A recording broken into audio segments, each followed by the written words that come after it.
वो सारी चीज समझा दिया हूँ मैंने। जिसे फूल लग गए थे, फिर उसमें क्या थी तीसरी चीज, वाचा का 10, तो उसके अंदर में व्यवस्था थी 10 आज्ञा की। लेकिन पूरी वाचा के अंदर में जब लहू छिड़का गया तो व्यवस्था को क्या कर दिया उसने, खत्म, और नई व्यवस्था फिर से चालू हो गई। तो ये आपको पुरानी व्यवस्था को हमेशा के लिए खत्म करके नई व्यवस्था में आ रहा है, जो हमारा है नया न्यू टेस्टामेंट, नया दस्तावेज। नया नियम के वजह क्या बनना चाहिए हमको, नया दस्तावेज। दस्तावेज है ना, ये विल है आपकी। इसके अंदर में आपको सारी जमीन और जायदाद और खुदा की सियासत मिलेगा।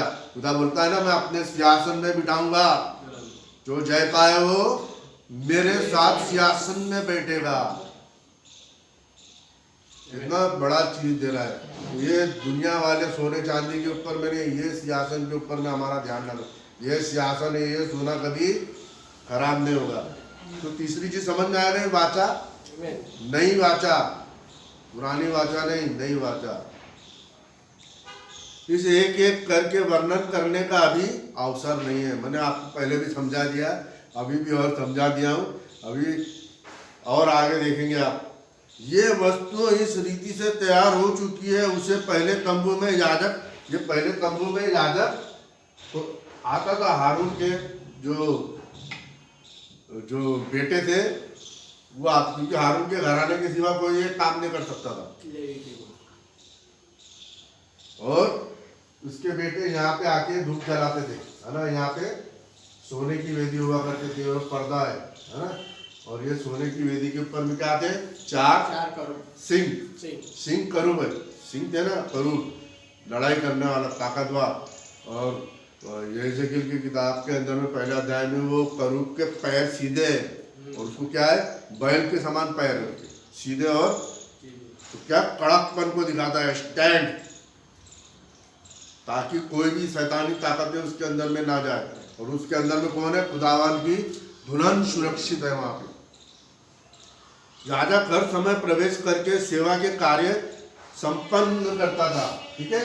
परंतु दूसरे में केवल साल में एक बार महायाजक वर्ष में एक बार ही जाता था। जैसे प्रभु यीशु मसीह एक बारी आप लोगों के लिए बलिदान दिया और फिर तो साल के अंदर में दिखा रहा है एक एक साल के अंदर में क्या करना है। और वो साल ठीक हो जाता था, हर साल करते थे। लेकिन वो एक साल अभी हमारे लिए पूरे जीवन काल के लिए, कि एक बार प्रभु यीशु मसीह ने कुर्बानी दे दी, मतलब सबके लिए हमेशा के लिए हो गया छुटकारा। और बिना लहू लिए नहीं जाता। प्रभु यीशु मसीह लहू लेके गया ना,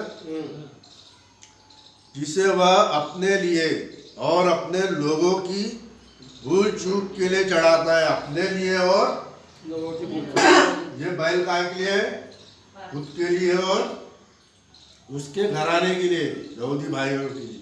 ये किसके लिए है, बकरा हमारे लिए, अन्य जातियों के लिए, दोनों को छुटकारा देता है।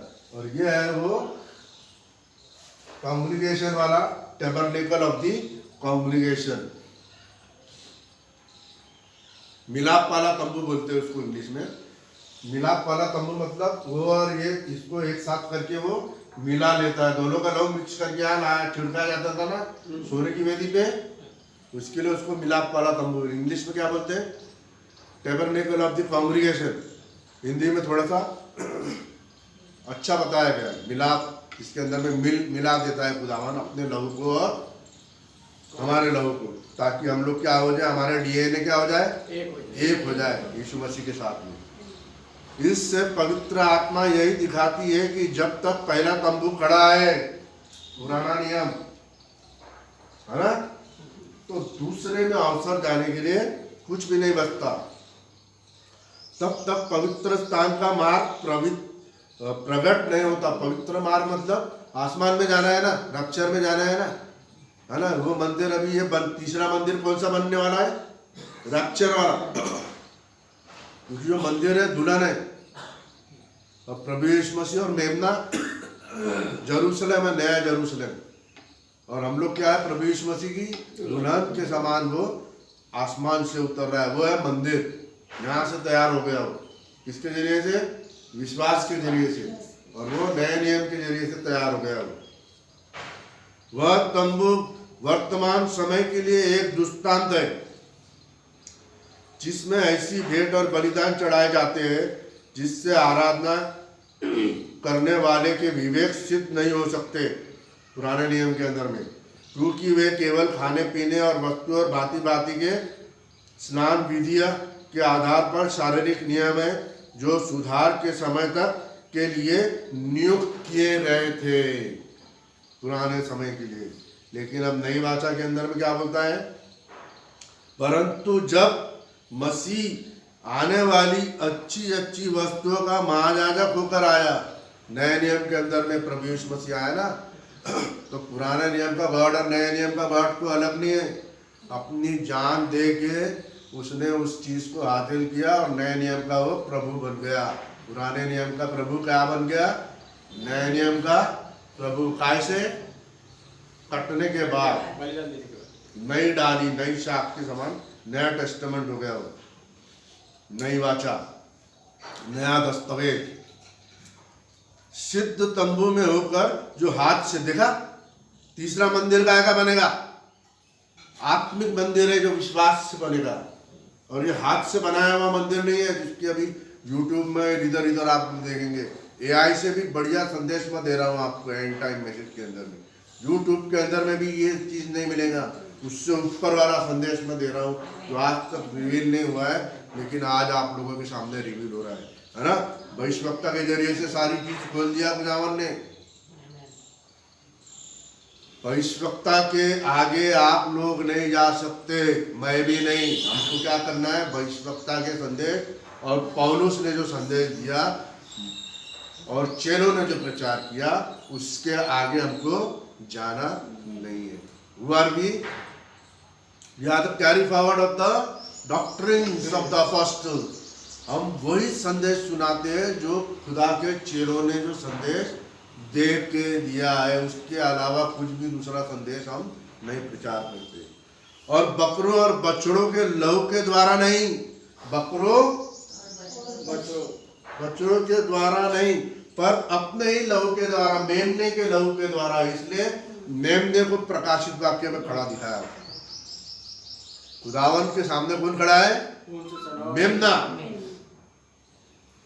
सिंहासन के सामने में कौन खड़ा है? मेमना खड़ा है। तो मेमना कहाँ से तैयार हुआ? अरे आप मेमने के अंदर में आ गए ना, तो दुल्हन है वो, मेमने के अंदर दुल्हन, और खुदावन सिंहासन में। तो खुदा और मेमना दोनों एक साथ दिखाया जाता है ना प्रकाशित वाक्य के अंदर में। तो मेमना कैसे ये हो गया? हम लोगों के अंदर में 7 मेमने को 7 आंखें और 7 दीवटे कैसे? सारे अन्य जाति वाले जो है। बाकी ये लोग क्या करते हैं? सेवा है ना। यहूदी लोगों के लिए क्या काम दिया गया? सेवा टहल। दुल्हन का है सिंहासन के सामने। एक ही बार पवित्र स्थान में प्रवेश किया, देखा, और अनंत छुटकारा प्राप्त किया। क्योंकि जब बकरों और बैलों के लहू और कलोर, इधर कलोर की राख मैंने बताया ना आपको, लाल कलोर, वो बाहरी कोर्टयार्ड के बाहर उसको बलि किया जाता था। कलोर की राख और अपवित्र लोगों पर छिड़का जाना शरीर की शुद्धता के लिए उन्हें पवित्र करता था। देखा? तो मैंने क्या बताया आपको? लाल कलोर क्या करती थी? उसकी राख शरीर को, याजकों के शरीर के पाप को, ताकि वो खुदा के मंदिर के अंदर में मंदिर का काम करे। बिना उसके वो जाते नहीं थे, बिना उसके लाल कलोर के काटे तीसरा मंदिर वो बना नहीं सकते। तो ये सारा चीज प्रभु यीशु मसीह ने कर दिया। अब हम विश्वास के जरिए से वो तीसरा मंदिर खुदावन, विश्वास का मंदिर जो आसमान से उतर रहा है। मनुष्य के हाथ का नहीं बल्कि स्वयं प्रभु मसीह के हाथ का, जो मसीह का लहू, जिसने अपने आप को सनातन आत्मा के द्वारा परमेश्वर के सामने निर्दोष चढ़ाया, निर्दोष मेमना जीवंत हुआ है, 7 सींग और 7 आंखें लेके। फिर मेमना और खुदा प्रभु यीशु मसीह, वो दो ही आपको प्रकाशित वाक्य में दिखेंगे। तुम्हारे विवेक को मरे हुए कामों से क्यों ना शुद्ध करेगा। मरे हुए काम मतलब पुराने नियम से क्यों ना शुद्ध करेगा। पुराना नियम क्या करता, दोष लगाता है कि तू पाप किए। न्याय नियम क्या करता, रिडीम्ड किए हुए लोग को बता दे, ये उनको मैंने माफ कर दिया, तुमने छुटकारा पा लिया, शुद्ध किया, तुमने जीवते परमेश्वर की सेवा करो। अब क्या करना है आपको, संदेश आगे बढ़ाना है, लोगों को शेयर करना है, अन्य जातियों को बताना है। जो जो जय पाए, जो जय पाएगा यीशु मसीह का विश्वासी होगा। इसी कारण वो नई वाचा का मध्यस्थ ठहरा। इसी कारण वो नई वाचा का क्या ठहरा, मध्यस्थ मतलब एडवोकेट। एडवोकेट क्या करता है, तुम्हारे केस को जज के सामने पेश करता है कि भैया ये निर्दोष है, इसको फांसी की सजा से माफी दो, उसको छुटकारा दो। तो वो एडवोकेट वो क्या करता है, आपका पक्ष रखता है। और वो एडवोकेट क्या कहाँ रखता है, न्यायाधीश के बाद में। और न्यायाधीश भी प्रभु यीशु मसीह है और एडवोकेट भी प्रभु यीशु मसीह, क्योंकि एक ही बिछवाई मनुष्य और खुदा के बीच में है, और वो है मनुष्य अर्थात मसीही, जो आपको छुटकारा देता है। खुदा भी है और एक ही बिछवाई है और एक ही खुदा है, मनुष्य और खुदा के बीच में, और वो है मनुष्य मसीह। इसी कारण वो नई वाचा का मध्यस्थ, ताकि उसकी मृत्यु के द्वारा जो पहले वाचा के समय के अपराधों से छुटकारा पाने के लिए हुई है, बुलाए हुए लोग प्रतिज्ञा के अनुसार अनंत मिरास को प्रवेश करे। काय के जरिए से, ये क्या है, प्रतिज्ञा। कहा था ना उसने, पुराने नियम की प्रतिज्ञा नहीं, नए नियम की प्रतिज्ञा कहा है कि तुम्हारे मनों के अंदर में मैं अपने नियमों को बैठा दूंगा। तुमको खुदा को पहचानने की जरूरत, पहचान कराया ना प्रभु यीशु मसीह की आपको, जिंदा जीवता खुदावन की एक है और उसके 3 रोल है। क्योंकि जहां वाचा बांधी गई, वहां वाचा बांधने वाले की मृत्यु का समझ लेना ही आप आवश्यक है। पुरानी वाचा के अंदर में खुदावन था, है ना। तो ये दस्तावेज उसने लिखे थे, पर ये दस्तावेज के अंदर में फल नहीं लग रहे थे, जीवन नहीं था। इसी के लिए इसका मरना, ये दस्तावेज के अंदर में इसका मरना जरूरी था। तो इसने इस दस्तावेज के अंदर में अपने प्राण को दे दिए, ताकि हमारे लिए फिर से नया जीवन व्यवस्था बनाए। और ये नया व्यवस्था किसके लिए हुई, हमारे लिए। पहले व्यवस्था में क्या थे, नियम लिखे गए थे, लेकिन ये व्यवस्था के अंदर में जीवन नहीं था। इसके लिए इस व्यवस्था को क्या करना है, व्यवस्था जिसने की है उसको मरना जरूरी है। तो वे मर के फिर आपको क्या देता है, इस व्यवस्था का सारा चीज आपको देता है भेंट के अंदर में। काय में देता है, नए नियम के जरिए से, जिसका प्रचार यहाँ से हो रहा है। ऐसे ही लिखा है कि नहीं, जब तक वाचा बांधी गई पुराने नियम की, वह वाचा बांधने वाले की मृत्यु को समझ लेना आवश्यक है। क्योंकि 7वां अध्याय रोमियो की पत्री के अंदर में क्या लिखा है कि पति जिंदा है तो, अगर पति मर जाए तो दूसरी शादी कर सकती है। इसीलिए तुम भी उसकी हो जाओ जो मरे हुए में से जी उठा। इसके लिए दस्तावेज को मरना है, और वो मरता है तब वो सारे दस्तावेज को खत्म करता है और नया दस्तावेज साइन हो जाता है। दस्तावेज एक ऐसी चीज है जो सबसे आखिरी में बनती है ना, विल, बिल वो कायम होती है। लेकिन आपने अगर रजिस्ट्री पहले की और फिर बाद में फिर रजिस्ट्री की, तो पहली जो रजिस्ट्री है वो काम में आएगी, बाद में जो रजिस्ट्री है वो कैंसल मानी जाएगी। लेकिन विल के जरिए में ऐसा नहीं होता। दस्तावेज की विल के अंदर में क्या होता है, पहला विल अगर बनाया, बाद में उसने नया विल बनाया, तो पुराना विल क्या हो जाता, खत्म हो जाता, उसकी कोई वैल्यू नहीं रहती। नया विल जो बनाया वो, लेकिन अगर रजिस्ट्री पहले हो गई, अनिल ने अगर मकान दूसरे को बेच डाला तो वो रजिस्ट्री कायम होगी। बाद में उसने अगर दूसरे को बेचा तो वो जो दूसरे को वो बेचा वो रजिस्ट्री खारिज हो जाएगी, फेल हो जाएगी, पहली जो रजिस्ट्री है वो। लेकिन विल के जरिए में, दस्तावेज के जरिए में जो आखिरी दस्तावेज होता है वो स्टैंड करता है कोर्ट के अंदर में। तो हमारा जो आखिरी दस्तावेज है वो नया, और इसके अंदर में आप पूरे फल देखेंगे पवित्र आत्मा के। आमीन। कि मृत्यु का समझ लेना आवश्यक है, क्योंकि ऐसी वाचा मरने पर पक्की होती है। जब तक मरेगा नहीं तो फिर मृत्यु, जमीन जायदाद उसके बेटे को कैसे मिलेगी। हम लोग क्या है, प्रभु यीशु मसीह के बेटे हैं, तो मर के खत्म करके उसने हमारे को जमीन जायदाद दिया, कहा कि मेरे सिंहासन पे तुमको बिठाऊंगा।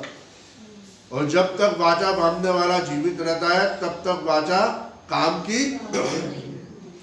तो पुराने नियम में जीवित था, नए नियम में क्या किया उसने, मर के नया कर दिया। इसीलिए मर के उसने क्या किया, दस्तावेज हमको दे दिया और कहाँ चले गए वो, अपने सिंहासन पे। अब आप लोग कहाँ खड़े हैं, नई दस्तावेज के, ये है आपका छुटकारे का, ये आपका निशान, ये आपका टोकन, लहू से लिखा हुआ टोकन, लहू, ये फिर मिटाया नहीं जाता। यह दस्तावेज आपको स्टैंड करेंगे। आपको क्या करना है, विश्वास करना है, ये टोकन है और पवित्र आत्मा का सपोर्ट है इसके अंदर में, है ना। इसीलिए पहली वाचा भी बिना लहू के नहीं बांधी गई, क्योंकि जब मूसा के लोगों को व्यवस्था की हर एक आज्ञा सुना चुका तो उसने बछड़ों और बकरों का लहू लेकर पानी और लाल ऊन और जोफा के साथ जो पुस्तक पे और उन लोगों पर छिड़का दिया जाता था और कहा, ये वो वाचा का लहू है जिसकी आज्ञा परमेश्वर ने तुम्हारे लिए। वो सिद्धांत था पुराना समय का जो करना पड़ता था। अभी हम लोग को क्या करना पड़ता है, विश्वास के जरिए, कर्म के जरिए से नहीं। जैसे कैथलिक लोग आज काटते और कहते हैं कि अभी ये बकरा काटा और ये तुम हकीकत में उसका मांस और ये लहू का नहीं, स्मरण के लिए, क्योंकि तुम्हारा छुटकारा पहले हो चुका। उसको याद करो, उसको कंफर्मेशन लाओ माइंड के अंदर में कि हम रिडीम किए हुए लोग हैं, लहू से बचाए हुए लोग हैं, बच गए हैं हम हमेशा के लिए। ये फर्क है। वो लोग आज भी क्या करते हैं, ये बताते हैं कि ये एक्चुअल में है, काय का एक्चुअल में, तो पहले दे दिया उसको स्मरण में करो, रोज काटोगे और रोज उसका वो करेंगे, उसमें कोई फायदा नहीं है। एक बार जो बलिदान हो गया वही हमेशा के लिए चलेगा। जो वाचा का लहू है जिसकी आज्ञा परमेश्वर ने तुम्हारे लिए दी है, और कहा कि यह उस वाचा का लहू है जिसकी आज्ञा परमेश्वर ने तुम्हारे दी है। इसी रीति से अपने तंबू और सेवा के सारे सामान पर लहू छिड़का, क्योंकि वो क्या दर्शाता था। नहीं, कैथलिक लोग जो और बहुत सारे लोग जो बताते हैं कि ये हमारा प्रभु यीशु मसीह का मांस और अभी मरा गया और काटा गया, उसमें स्मरण के लिए और याद के लिए नहीं बताते, क्या बोलते हैं, एक्चुअल है। तो वो क्या कर रहे हैं, अपने आप को अभी भी पुराने नियम की विधि को फॉलो कर रहे हैं। वो हकीकत में करते थे और वो हकीकत को अभी भी पुराने नियम के अंदर में फॉलो कर रहे हैं। जबकि नए नियम में क्या है, रिडीम हो गया, अभी स्मरण करो, सिर्फ याद करो कि ये कुर्बानी हमारे लिए दी गई है। समझ में आ गया ना।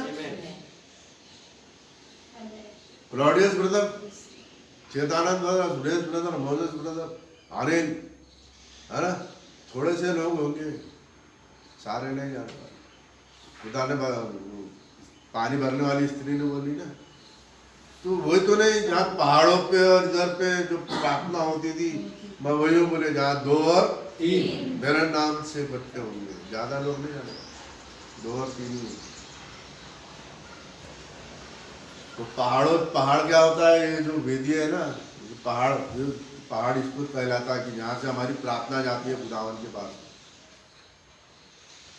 सच तो ये है कि व्यवस्था के अनुसार प्रे सब वस्तुएं लहू के द्वारा शुद्ध की जाती है और बिना लहू बहाए पापों की क्षमा नहीं है। इसीलिए आवश्यक है कि स्वर्ग में की वस्तुओं के स्वरूप इन बलिदानों के द्वारा शुद्ध की जाएगी, पर स्वर्ग में की वस्तुएं स्वयं इससे उत्पन्न बलिदानों के द्वारा शुद्ध की जाती। उत्तम बलिदान कौन है? प्रभु निर्दोष मेमना। ये है temple of the third temple.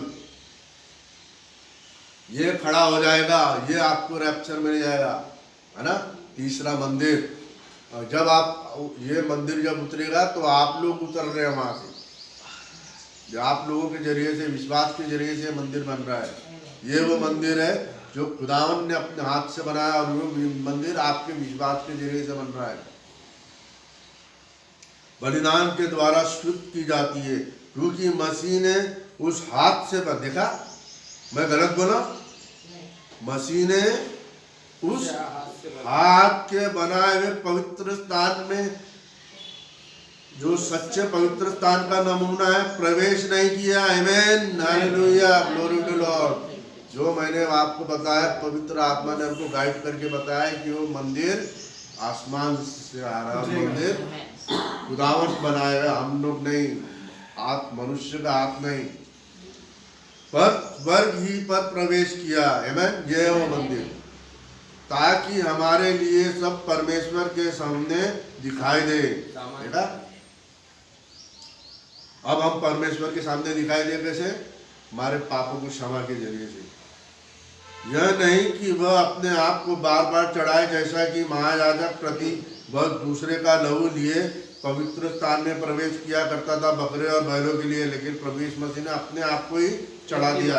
नहीं तो जगत की उत्पत्ति से लेकर उसको बार बार दुख उठाना पड़ता, पर अब युग के अंत में वह एक ही बार प्रकट हुआ है, ताकि अपने ही बलिदान के द्वारा पाप को दूर कर दे हमेशा के लिए। ये है वो मंदिर।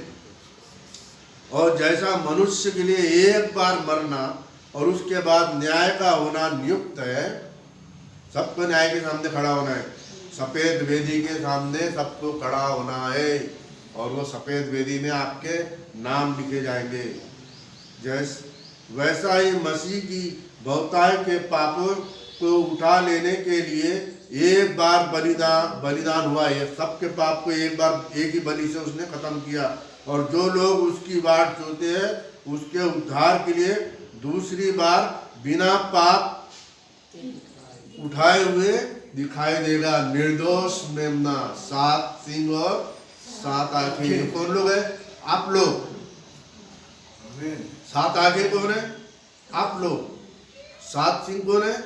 आप लोग, जिसके जरिए से खुदावन ने शैतान को भगाया और आपको सुरक्षित स्थान में रखा। जिसकी आंखों के जरिए से खुदावन ने आपको दिखाया सच्चाई क्या है, और अपने आप को दर्शाया कि प्रभु यीशु मसीह एकमात्र जीवित खुदावन है, सिंगल पर्सन गॉड है। 10वां अध्याय।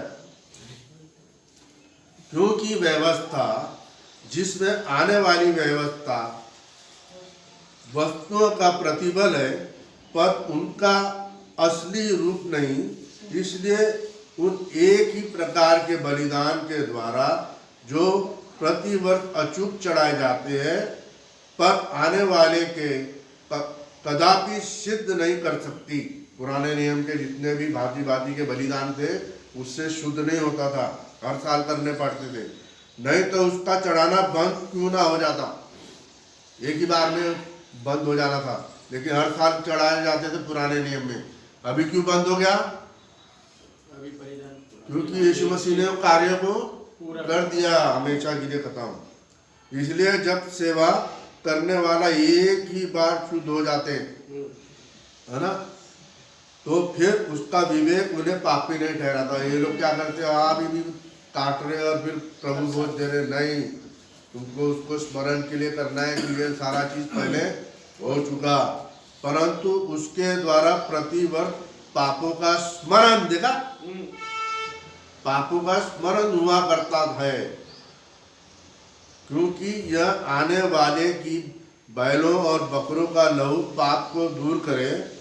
इसी कारण वह जगत में आते समय कहता है, बलिदान और भेंट तूने ना चाही। नए नियम में क्या किया उसने, बलिदान और भेंट ने, क्योंकि पहला ही हो चुका अभी, और आप क्या बताते हैं कि ये अभी एक्चुअल में यीशु मसीह की देह है, यीशु मसीह का लहू है होना करके, एक्चुअल में नहीं है, उसके स्मरण और याद में आप किया करते हो।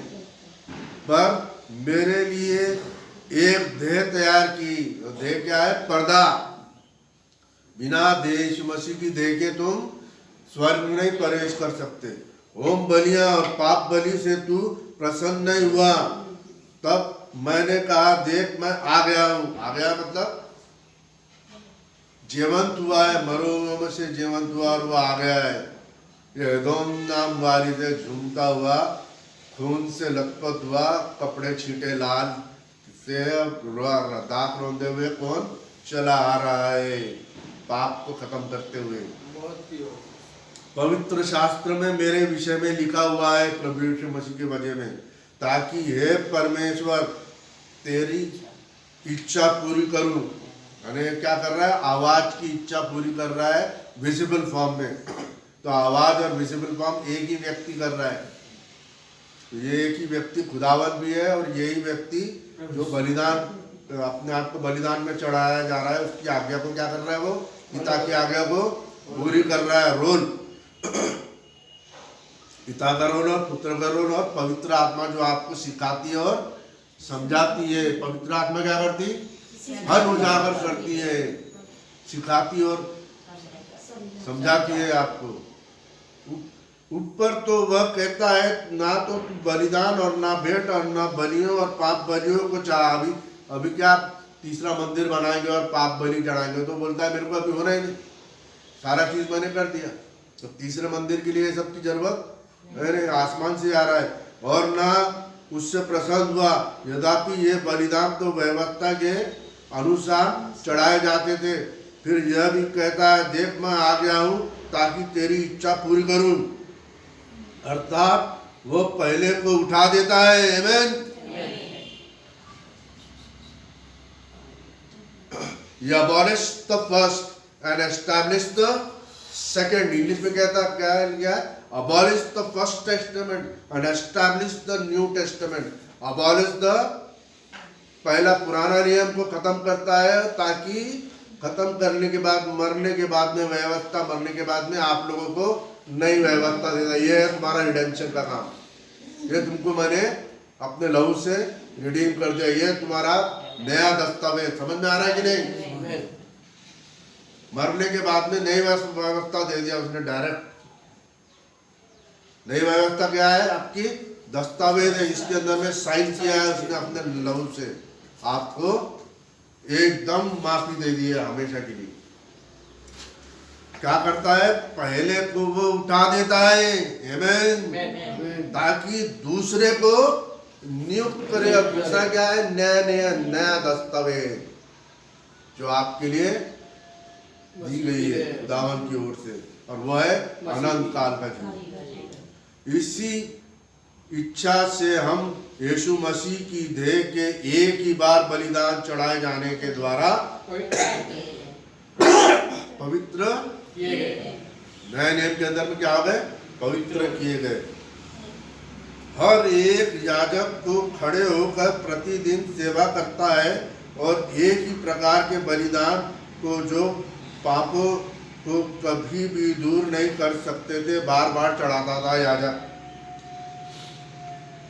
परंतु यह व्यक्ति प्रभु यीशु मसीह खुदावन हमारा, जो पापों के बदले एक ही बलिदान सर्वदा के लिए चढ़ाकर परमेश्वर के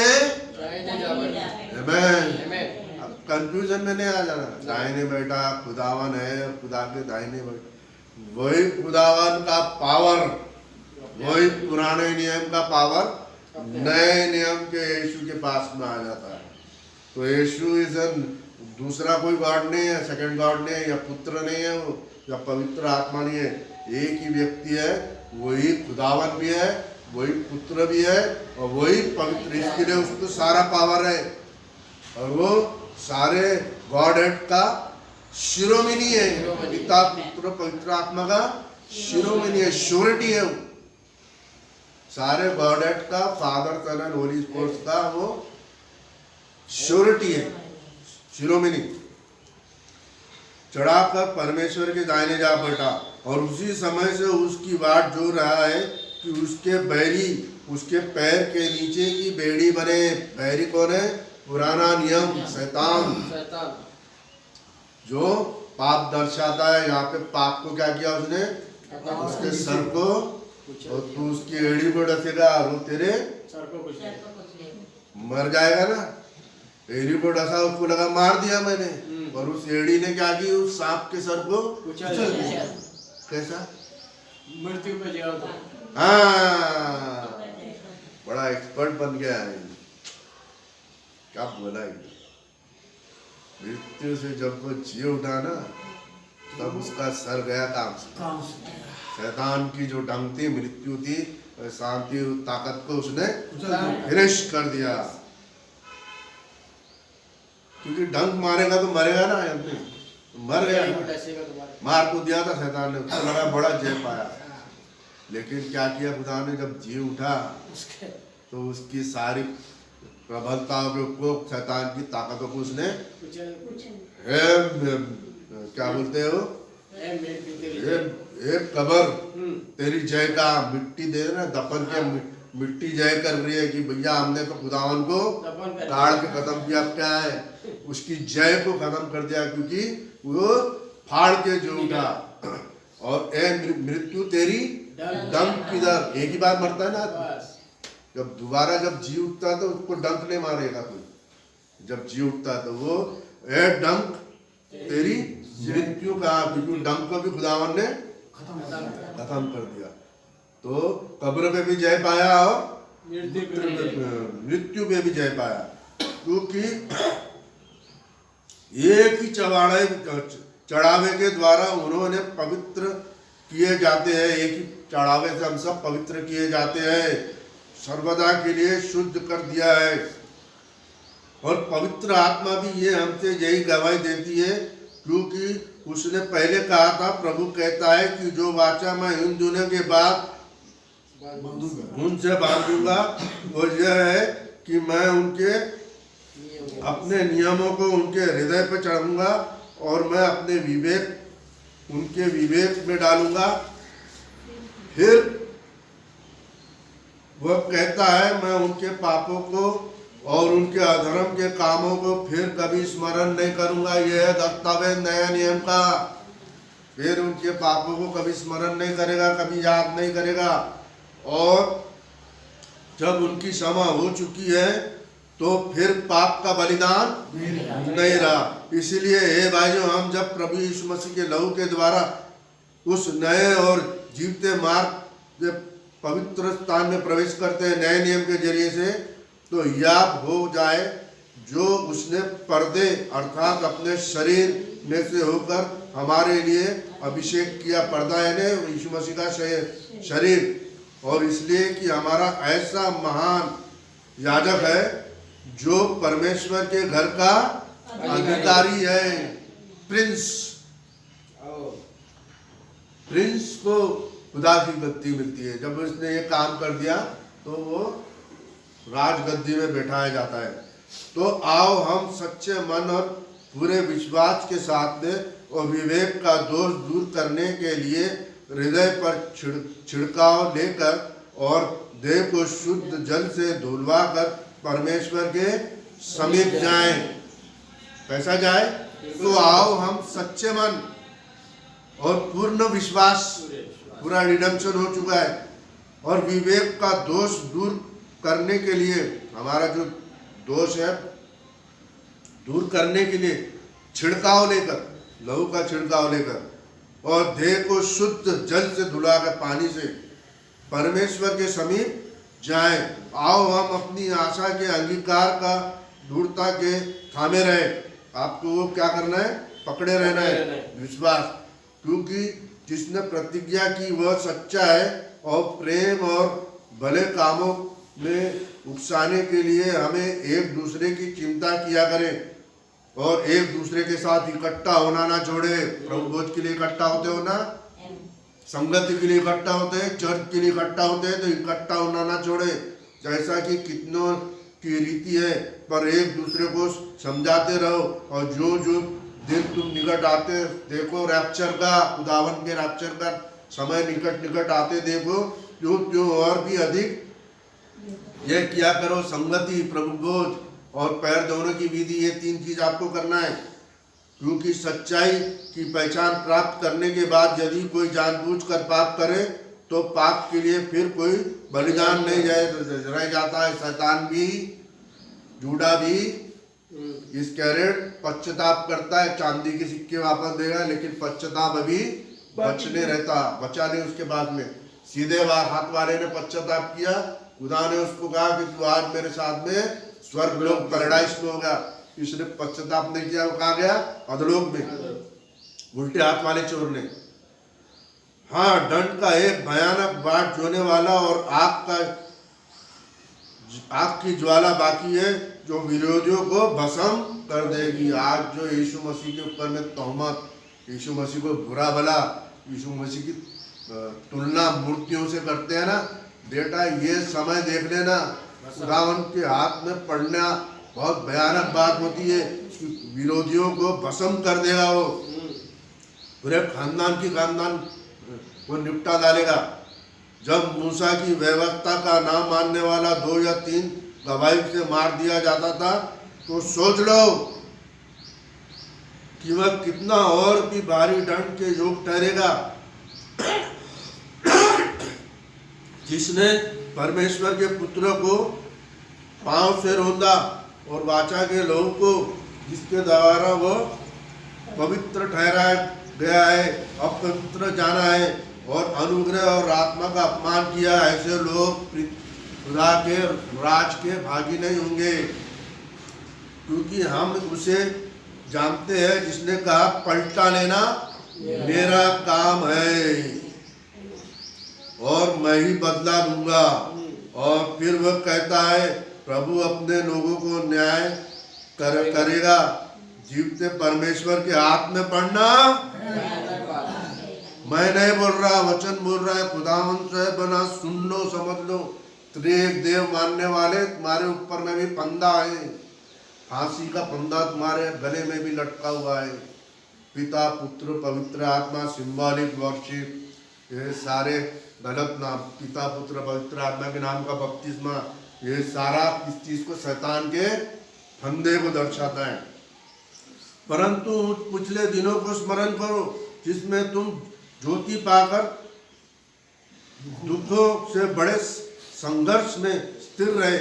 कभी कभी तो जो कि तुम्हें निंदा और क्लेश सहते हुए भी तमाशा बने। देखा, आप लोग मजाक करते हैं, हम लोगों को क्या बोलते हैं, ओनली जीसस वाले हो क्या? तुम खुदा को नहीं मानते क्या? पवित्र आत्मा को नहीं मानते क्या? अरे भैया, एक खुदा है, उसमें खुदा भी आ गया और उसके 3 रोल है, पिता, पुत्र, पवित्र, सब चीज को मानते हैं। लेकिन ओनली जीसस भी गलत है, यहोवा विटनेस वाले भी गलत है, सारे संस्थाएं वाले सब गलत है। जहाँ ट्रिनिटी प्रचार होता है, विलियम ब्रैनम का संदेश ही चर्च बनेगा और वो चर्च स्वर्ग में जाएगा। आमीन। इसके अलावा दूसरी सीढ़ी मिलेंगी नहीं। यही याकूब की सीढ़ी है, विश्वास की कुर्सी। कुश्ती लड़ो और याकूब की सीढ़ी पे चढ़ो, स्वर्ग मिलेगा आपको। और कभी जो कि तुमने उसकी साक्षी हुई जिसकी दर्शन की जाती है, क्योंकि तुम कस्तियों के दुख में भी दुखी हुए और अपनी संपत्ति भी आनंद से लुटाने दी, और यह जानकर कि तुम्हारे पास एक और भी उत्तम और स्वर्ग से ठहराई हुई संपत्ति है। वो कौन सी संपत्ति है? अनंत काल का जीवन स्वर्ग में। हमारे दान और दक्षिणा और ये सब व्यर्थ नहीं जाते। खुदावन ये सारी चीजों को क्या करता है, पसंद करता है। देखो ऐसे लिखा है, इसलिए अपना याद ना छोड़े क्योंकि उसका प्रतिफल बड़ा है। क्योंकि तुम्हें धीरज धरना आवश्यक है ताकि परमेश्वर की इच्छा को पूरी करके तुम प्रतिज्ञा का फल पाओगे। क्योंकि जब बहुत ही थोड़ा समय है बाकी, प्रभु यीशु मसीह का आना बहुत निकट कि जो आने वाला है वो आएगा, आमेन, और देर भी ना करेगा। Hallelujah, glory to Lord Jesus Christ. वचन में लिखा है, विश्वास करते हैं प्रभु यीशु मसीह हमारे लिए आ रहा है। पर मेरा धर्मी जन विश्वास से जीवित होगा। कर्म की विधि नहीं सिखाया मैंने आपको स्टार्टिंग से, आपको हमेशा विश्वास की विधि सिखाया। कर्म के अंदर में कोई भी स्थान जीवित नहीं है, कोई भी इंसान जीवित नहीं। नए नियम में ही जीवन है। इसके लिए मैंने वही प्रचार किया। आपका ओढ़ना, कपड़ा पहनना, ये करना, वो करना, ये सारी चीजें मैंने नहीं कहा। विश्वास के ऊपर मैं आपको खड़ा किया हूँ। और धर्मी जन विश्वास से जीवित होगा। उसी के आधार पे मैंने आपको खड़ा किया। और यदि वह पीछे हट जाए तो मेरा मन उससे प्रसन्न ना होगा। पर हम हटने वाले नहीं कि नाश हो जाए। हटने वाले हो गया आप लोग, स्थिर रहने वाले। इसलिए मैं कहता हूँ खुदावन इनको विश्वास से परिपूर्ण कर, ताकि रैप्चर तक हम लोग जीवित रहे और रैप्चर में उठा लिए जाए और नाश हो जाए, पर विश्वास करने वाला ही प्राणों को बचाएगा। अभी बहुत बड़ा हो गया संदेश, इसको आज हम लोग समाप्त करते हैं। हम तो प्रार्थना करते हैं, खुदावन इस संदेश को आशीषित कीजिए, ब्लेस कीजिए, ताकि और लोगों तक जो सुन रहे हैं उनके ऊपर में भी जाए। वचन बोले, वचन पढ़े, समझे, सीखे। प्रभु यीशु मसीह एकमात्र जीवित और जिंदा खुदा है। प्रभु यीशु मसीह के नाम में मांगते सुनोगे। आमीन।